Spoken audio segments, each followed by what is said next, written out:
He has a master's in energy and environmental policy from the University of Pennsylvania.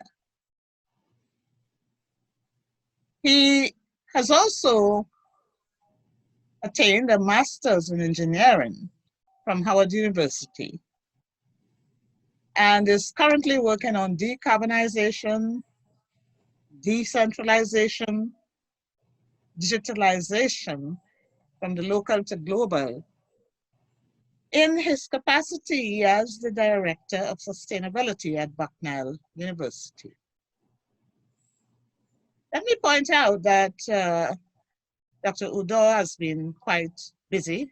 His professional engagements include Managing Director and CEO of the IBOM Power Company in Nigeria. He has been a Senior Special Assistant to the Governor of Akwa Ibom. He has been a Manager of Enterprise Risk Governance and Policy. He's that unit at Pepco Holdings in Washington, D.C. He has been a member of the New Jersey Governor Renewable Energy Task Force. And I should add also a member of the Planning Board of Newcastle County, Delaware. His experience actually would cut across two regions, Nigeria as well as the United States.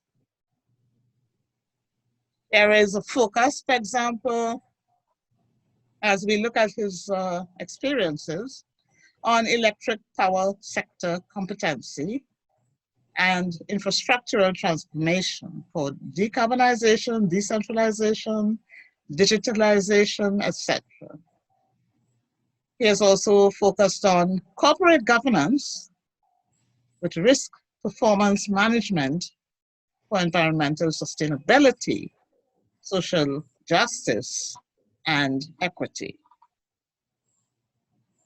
Notice also his concern with community and academic leadership for sustainable development, including carbon neutrality, zero waste ecological vitality, and socially responsible investing. So, which way Nigeria? Over to you, Professor.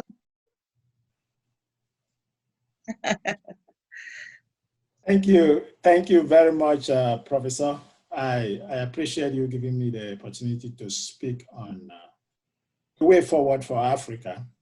And Africa is the pride of every Black person. And we all know the history, the connotation people have about Africa, and we know we can't let that continue. We gotta figure out a way forward. You know, I was talking to a friend of mine, two different people, I would say.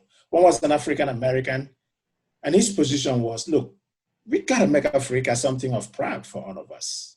Wherever a Black man is anywhere in the world, we gotta have a home that everybody feel we can go to, especially when we are dealing with the issue of Black Lives Matter, you know, social justice. Black man needs to know he has a home, just like a European or an Israeli have a home. And then my second friend, who is a Ghanaian, he said, when he read the foreword of this book, and I think the professor that wrote the foreword said, every Nigerian needs to take this serious. He took an offense to that. He said, this is not about Nigerians only, because Nigeria have the largest population of Africa. As a matter of fact, some people claim 1 out of every 5 or 1 out of every 6 person you see, Black person, you see is a Nigerian. And so his point was that the way Nigeria goes affect the way Africa goes. And so while my book talked about the way forward, which way Nigeria, he feels it's also the same way for what we are talking about today, which is, Prof, like you said, what inspired you to come up with the topic, you know, Africa, the way forward. to the answer of the question, which way Nigeria, which is also which way Africa, for me, and as articulated in the book, is the structure, the leadership for equitable, sustainable development. We've got to have the right kind of structure. Africa was doing pretty well before the European came and balkanized, partitioned many of us into what we call different countries today. And so Africa itself, the structure is not the natural, organic structure that we had, which was probably based on people grouping, people linguistic grouping, and so on. The same thing is the case in Nigeria. We got very artificial partitioning and amalgamation of people that sometimes don't share their culture. And I think when Professor Dr. Bugara talked the other day, he talked about clustering. Now, the e-clustering he's talking about is actually a natural kind of a structure that would last, you know. So the current structure in Nigeria, for instance, where we have 36 states, and those 36 states depend on the federal for resource allocation, and then the governors of each of those states does what they like with whatever resource coming. That structure is not sustainable. And then you talk about leadership. Do we have servant leaders? Do we have people who are there to serve, or people are there to meet their own selfish interests one way or the other? And so the way forward for Nigeria, the way forward for Africa is for us to have the right kind of structure and also to have the right kind of leadership. Now, someone asked me, you know, which one comes first, the structure or leadership? Yes, it might sound as a chicken and egg kind of a thing, but it's not. If we do what my book proposes, which is comprehensive, sustainable development planning and implementation, leadership will emerge from there. Because people who have ideas will be able to articulate it, and we document it. And when we implement it, it's going to help us to solidify the kind of structure we need to get this kind of development continue, and not only continue in terms of, you know, time without end, but continue in terms of environmental being considered. And that's why you hear me talk about decarbonization. It's going to continue in terms of the technologies we use. Most of the problems we have, especially the key one that everybody talks about, corruption, we can use technology to minimize corruption. We can use technology to make sure people have the right kind of access to the amenities that they need. And then the environmental sustainability is something we cannot ignore. For too long, you fly home, me, I'm from the Niger Delta part of Nigeria, you fly home and you see the roofs that people are living is completely corroded because of acid rain from oil flaring. And then when people drink the water that those roofs bring, we can imagine the health impact all of those have. And so environmental sustainability is equally important.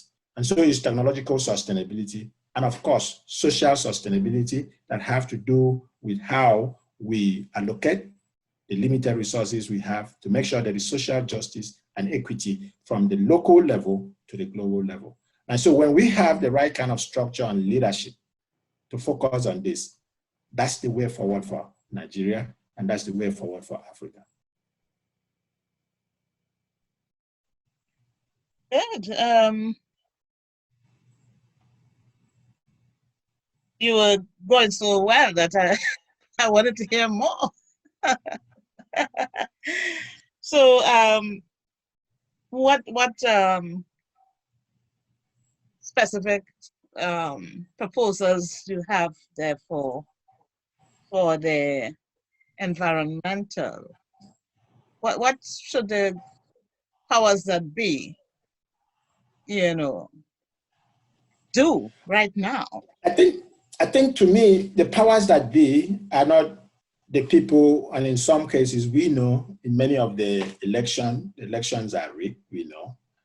The power that be are really the citizens. And my call in the book is for the citizens to arise and use technology.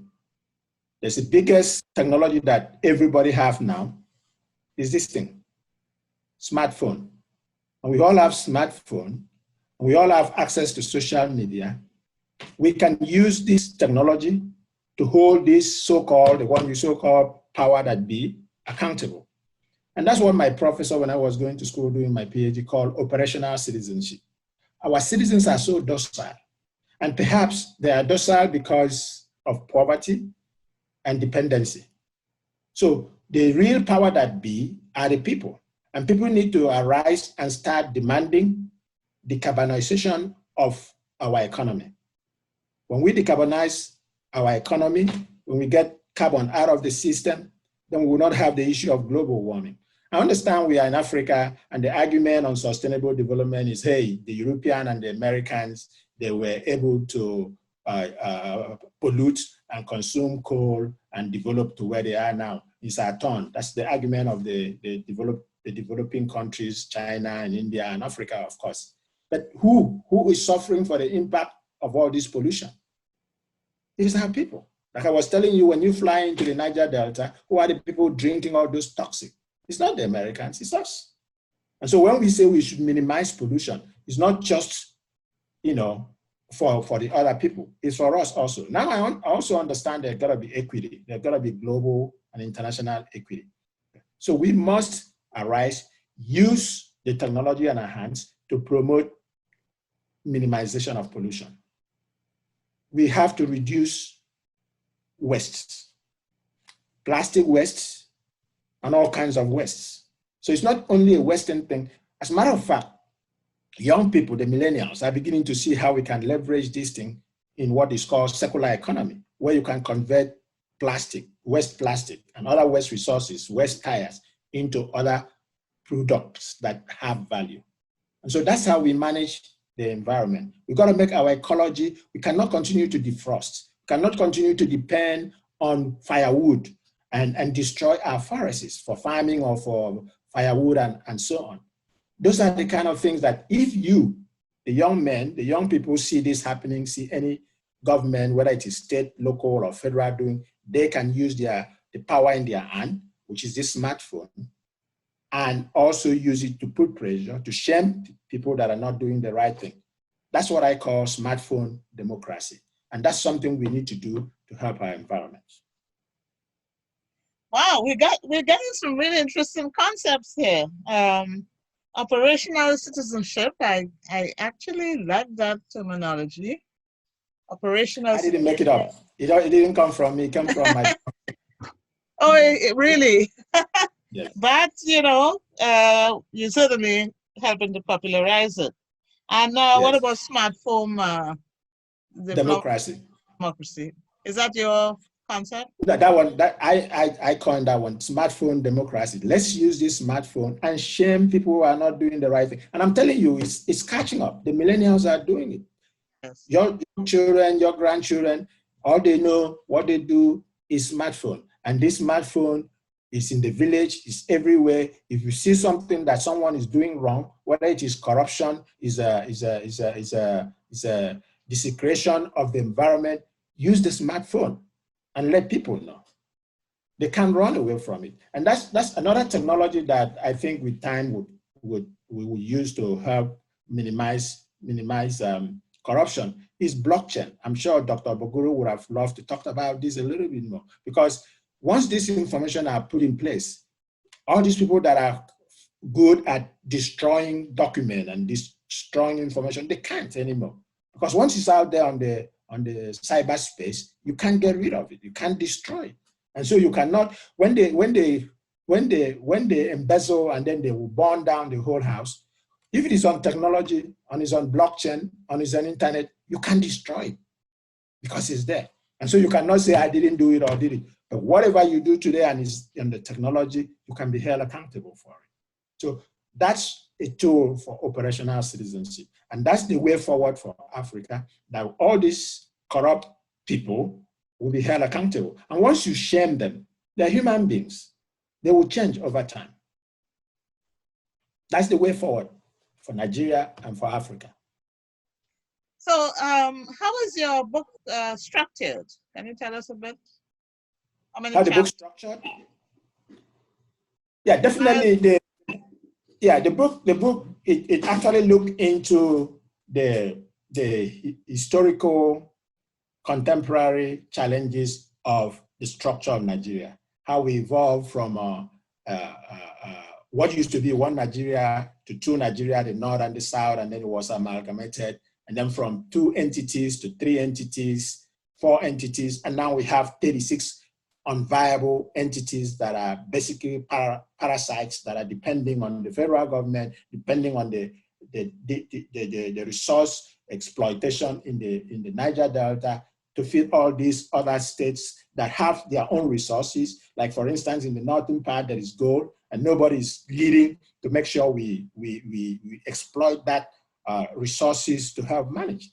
And so I look at the structure and how that is unsustainable. Also look at the leadership from the days of Awolowo, Ahmadu Bello, and Nnamdi Azikiwe, when all of those were actually, in a way, better leaders than what we have today. And then I look at the different development plans and why they fell. And so I came up with this solution that we need to have a long-term plan. Unfortunately, Nigeria have gone through a lot of long-term planning, but hardly does anybody hold anybody accountable for implementation. Hardly does even the people that come up with the plan execute the plan itself. So we gotta have operational citizenship that says, hey, we're gonna be part of this plan development.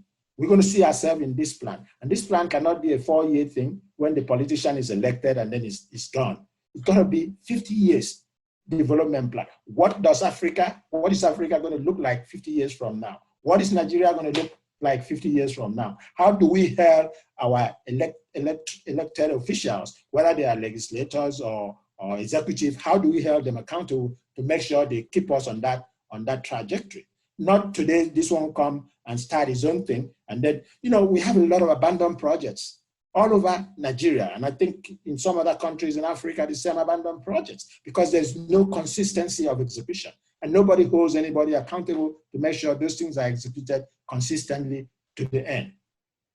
That's what operational citizenship will do. That's what smartphone democracy will help us do. In terms of Nigeria, I'm actually grateful, and I hope this is sustained, that we are now moving towards a 2-party system, which is good. So when you have one dominant party and you don't have any kind of opposition, you don't have any positive tension that will hold people accountable. But when you know that your turn is only going to be 4 years, another 4 years, another person will come in, or you might have at most 80 years, like is done in other advanced countries, then you will know you need to deliver. In Africa, we know people that have been presidents and leaders almost for life. How do we get them to go? How do we get them to go when they're supposed to leave? Smartphone democracy, operational citizenship. Shame them. We are now living in a global world. So whatever they're doing that is wrong, expose them to the world. Shame. They're human beings, they're not spirits. If you see someone corrupt, if you see someone embezzle, let the world know, let it go viral. And as things begin to go viral, people will change over time. They're not stones, they're human beings.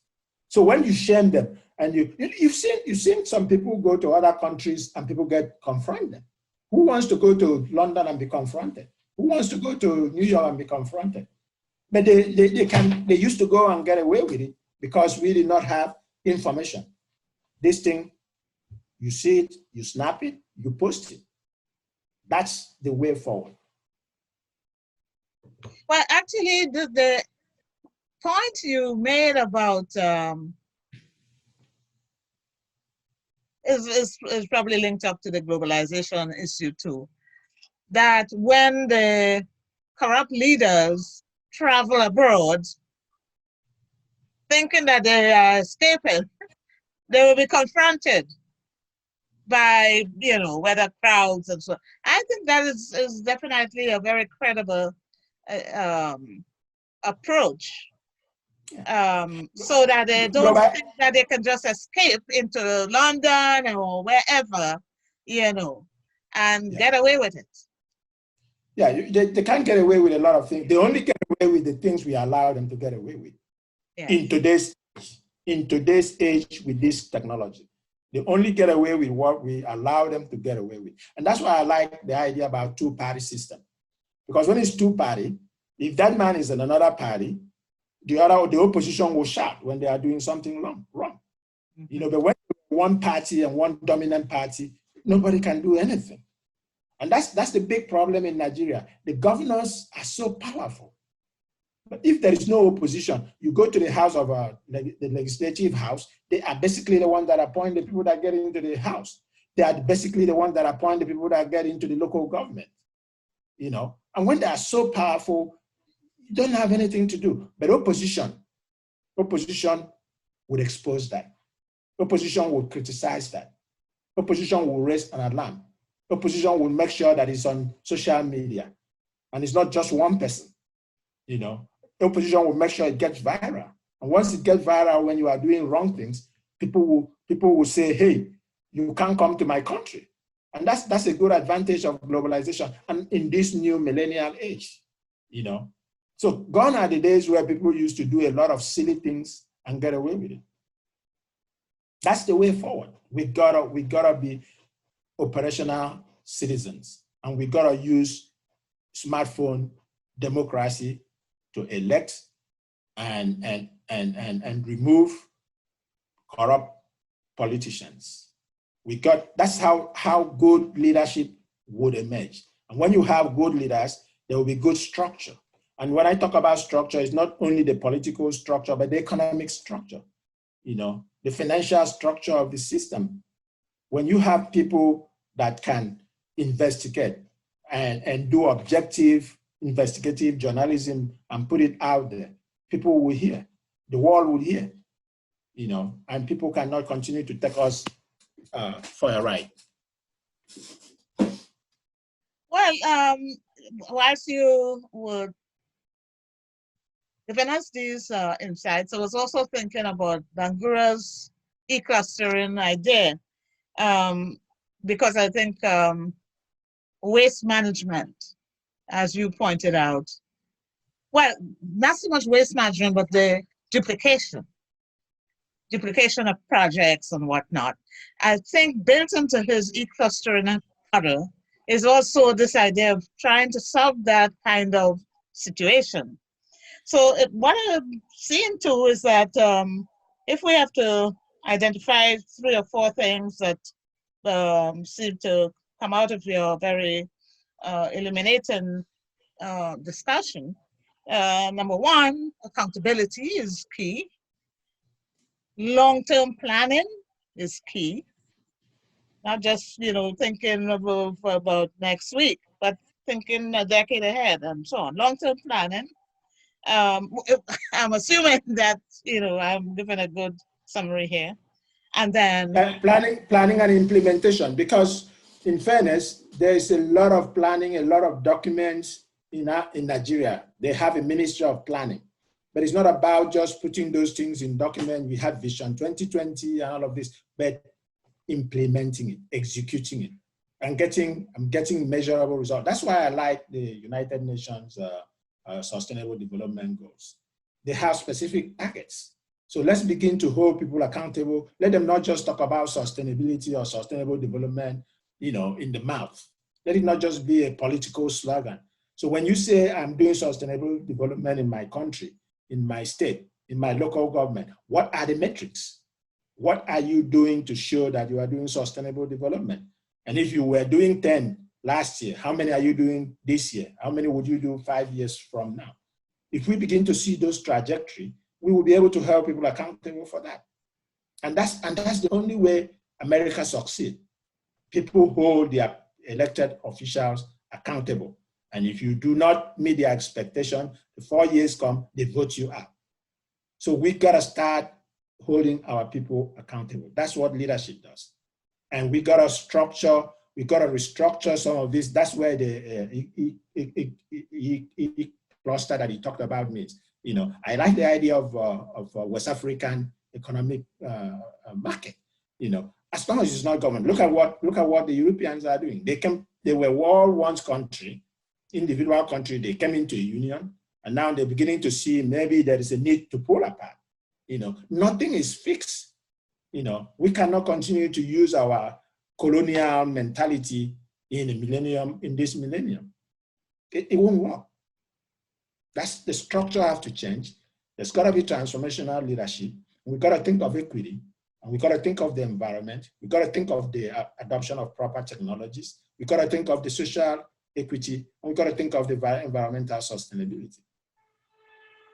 And each of those have metrics. You have metrics to measure your environmental sustainability. You have metrics to measure your technological sustainability. You have metrics to measure your social sustainability. And once you have those metrics and you have them, the KPIs, hold people accountable to deliver it. From the village to the local government to the state and then the national. Africa will be developed. That's the way forward for Africa.